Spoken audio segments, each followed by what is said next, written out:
Hi, welcome back to Emil Ski Tips. Today I'll be showing you how to wax and edge skis properly. First things first, you're going to have to gather all your equipment. Feel free to pause the video.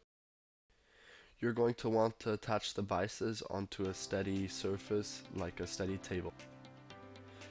You're going to want to clamp your skis into the vices, as shown in the video.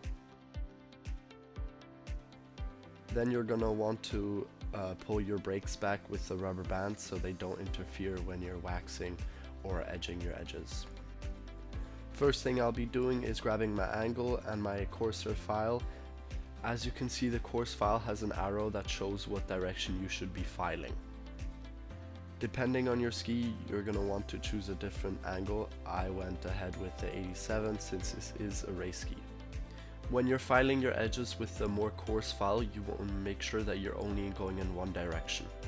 Ideally, after every time you went over with your file, you want to use a rag or a towel to wipe off any of the excess metal. Once you're done with your coarse file, you can go ahead and go grab your diamond file. Here I have a 200 grit diamond file, and then we'll be going finer and finer. I still have my 87-degree angle on, and as you can see, I'm doing the same motion as I did with the other file. Here I'm grabbing my 400 grit diamond file, and once again you want to be doing the same motion and keep the same angle throughout. After this, I personally still went over with the 1000 grit file since I really wanted it to be very fine and very polished up, but you don't have to. Once you feel like you've done enough on one edge, you can go ahead and turn your ski around and obviously vise it back in so it's nice and sturdy in there.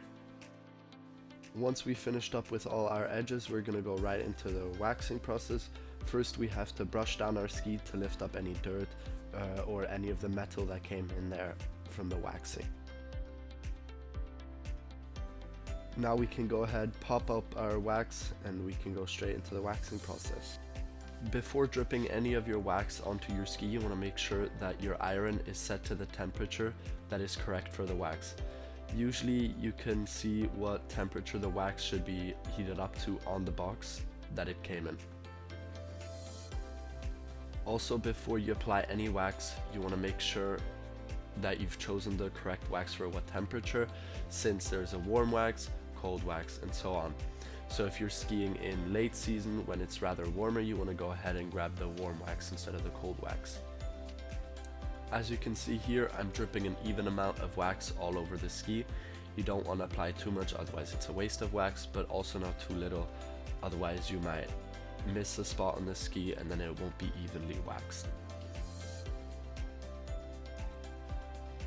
The dripping of the wax is only to get the wax onto the ski. To properly smear and let the wax sink into the ski, you want to go ahead and take your waxing iron and slowly go over the base of your ski. You never want to go too slow with your iron, otherwise you might heat up a spot too much on the ski, and that could mean that the layers of the ski might separate. But you also don't want to go too fast, otherwise you won't be smearing the wax properly. But don't worry, if you didn't smear your wax properly into the base of the ski, you can always go ahead and do another run.